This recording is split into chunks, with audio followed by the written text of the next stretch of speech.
The shells are lined up, the cannon is loaded, the artillery crew awaits the order. It comes over the radio.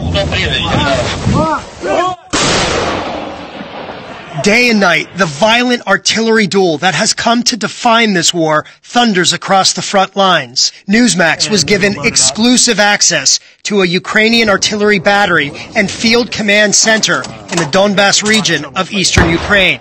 So they're about to fire this one now. This will be, by my count, the fifth. Here we go.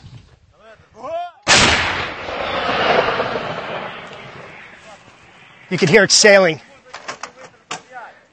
You'll hear the impact. We spent the day embedded with troops on the firing line. We're hearing a lot of rocket fire, a lot of outgoing and incoming fire too. Yeah, this battle is definitely pretty intense here. In fact, the Russians hit a military checkpoint we had passed through just minutes before.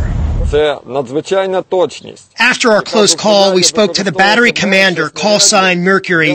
He could not give his real name for security reasons. He told me the M777 is an important weapon, mobile and powerful. The U.S.-made 155mm howitzer is helping Ukraine hold the lines against Russian forces.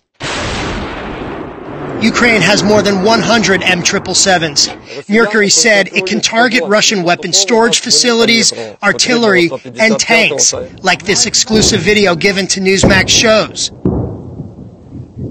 But Mercury tells me more heavy artillery is needed to punch back against Russia's superior firepower.